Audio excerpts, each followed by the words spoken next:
मैं ज्योतिर्विद डॉक्टर गजेंद्राचार्य, प्रकाशक विशाल ज्योतिष कार्यालय 2037/3 बोध गया मठ, बैजनाथा कमच्छा, वाराणसी से यूट्यूब चैनल के माध्यम से अपने सभी सब्सक्राइबर लोग के लिए तथा संपूर्ण देशवासियों के लिए अपनी 25 रचनाओं में यह स्वर्णिम रचना बृहद ज्योतिष रहस्य है, जो कि 5151 पृष्ठों में 5005 कुंडलियों से युक्त शुद्ध हिंदी भाषा में 5 खंडों में विभक्त है।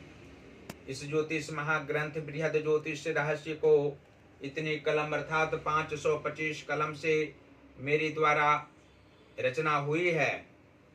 आज आप लोगों को जन्म कुंडली के एकादश भाव में सूर्य और केतु ग्रह को बैठने का फल स्पष्ट शब्दों में दर्शाने जा रहा हूँ।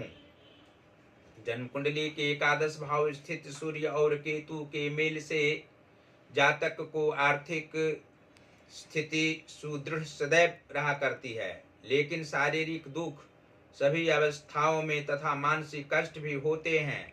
अपने समत्व विचारों से युक्त हो दीनहीन व्यक्तियों की सेवा शुश्रूषा में अपने अमूल्य समय व्यतीत करते हैं। सत्य व न्याय पर पूर्ण आशान्वित रहने वाले ये जातक अपने सुहृदजनों को विशेष रूप से आर्थिक मदद पहुंचाते हैं। भाग्योदय के बाद धनोपार्जन सही मार्ग पर चलते हुए अर्जित करते हैं। सद्विचारों से युक्त होने के कारण प्रतिष्ठित व्यक्तियों में अवश्य ही जातक की गणना होती है। इसके शरीर दुर्बल एवं कद लंबे होते हैं। विवाह के बाद स्वास्थ्य उत्तम रहता है। लाभ भाव में ये दोनों ग्रहों के वास से जातक हर स्थिति में लाभ कमाने की बात मस्तिष्क में सोचते हैं और प्रत्यक्ष रूप से सत्य पर रहते हुए धनोपार्जन करते हैं। विशेष रूप से सूर्य यहाँ जातक को ऐश्वर्यों से युक्त करने और रोग व शत्रु से निरंतर रक्षा करते हैं। यदि बृहस्पति की दृष्टि इस भाव में हो तो सूर्य व केतु यहाँ जातक को अशुभ फल कदापि नहीं देंगे।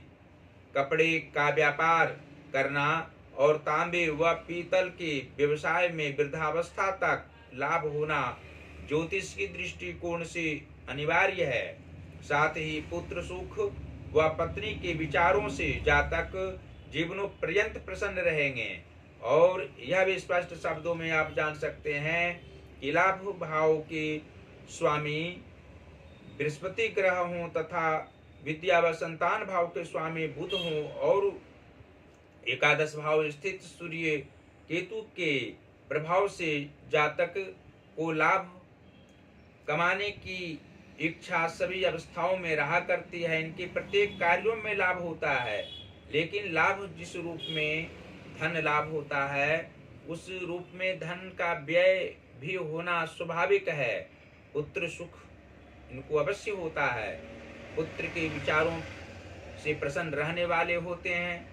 पुत्र सुख की कामना इनकी अवश्य ही पूर्ण होती है। जातक अपने संतानों से सेवा वृद्धावस्था में कराने वाले होते हैं और इनकी दीर्घायु होती है।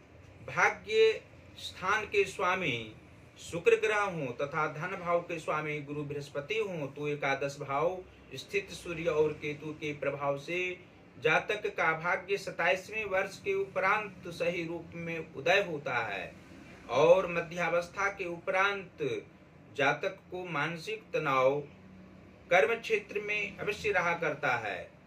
इनकी सराहना करने वाला कोई भी व्यक्ति कर्म क्षेत्र में नहीं होता है। इनकी बातों का सम्मान करने वाला नहीं होता है और इनके विचारों पर प्रतिघात करने वाला, इनकी इच्छाओं को अधिक रूप में कष्ट पहुंचाने वाला व्यक्ति मुख्य रूप से कर्म क्षेत्र में रहा करता है। उस काल में धन का अभाव रहना स्वाभाविक है। इनके विचारों के अनुसार पारिवारिक क्षेत्र में लोग चलने वाले भी उस काल में नहीं होते हैं और कर्म भाव के स्वामी मंगल ग्रह हों तथा मातृभाव के स्वामी शुक्र ग्रह हों तो एकादश भाव स्थित सूर्य और केतु के प्रभाव से जातक का कर्म सही रूप में चलता रहता है। कर्म क्षेत्र में अपनी इच्छाओं के अनुरूप कार्य करते रहते हैं। आगे ज्यादा सोचने वाले नहीं होते हैं। चिंता जातक नहीं करने वाले होते हैं।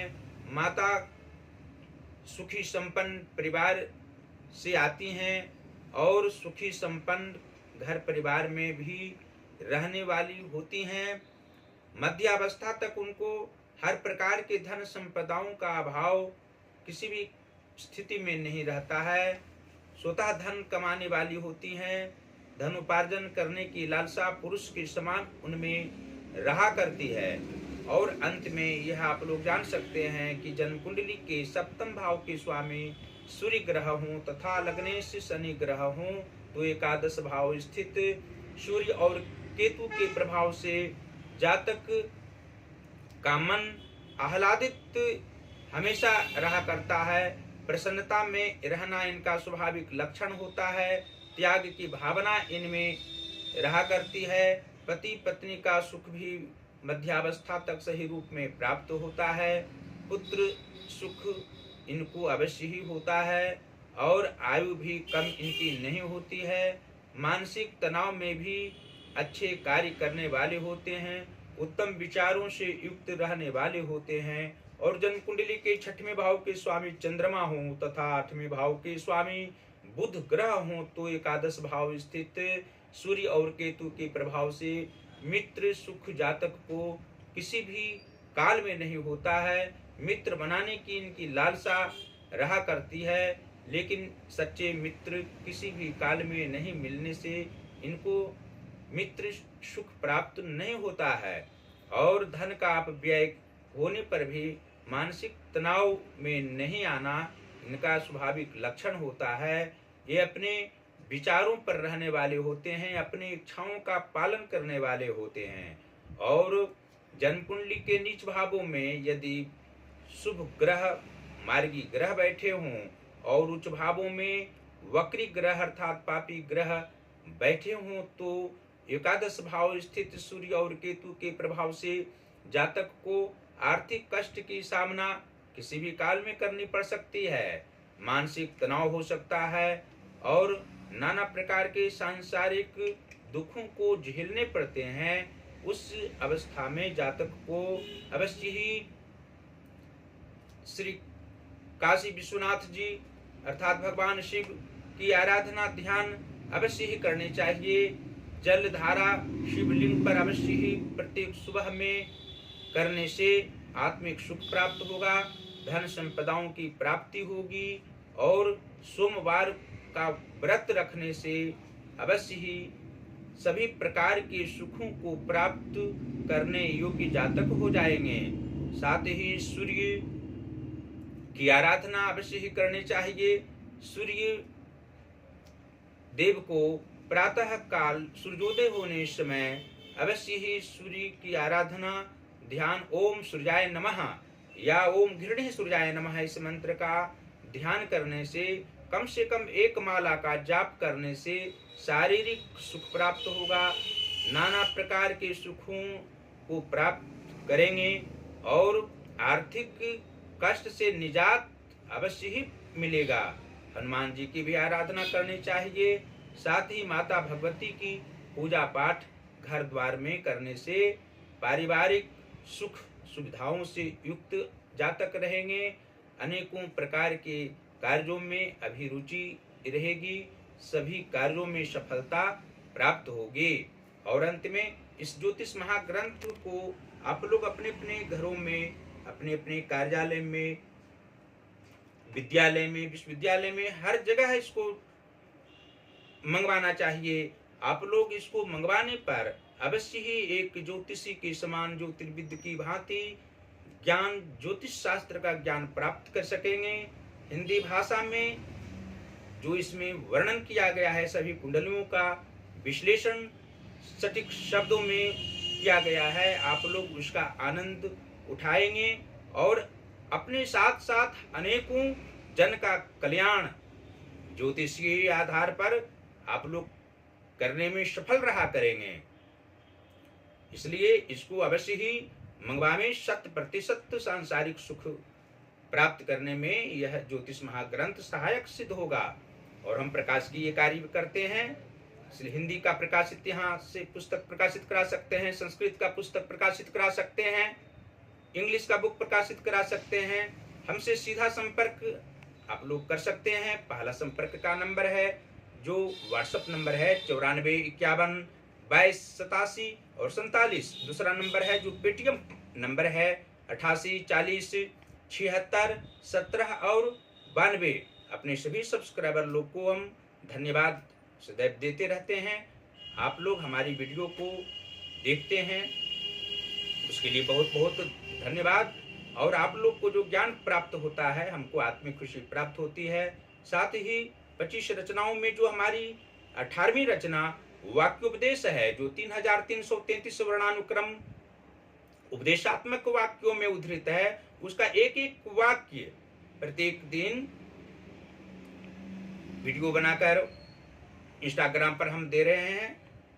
ज्योतिष महाज्ञान जो हमारा अकाउंट है उसमें, उसको अवश्य ही आप लोग देखें, उस अकाउंट को खोलें और हमारी वीडियो को देखें। उपदेशात्मक वाक्य का लाभ ज्ञान प्राप्त करें।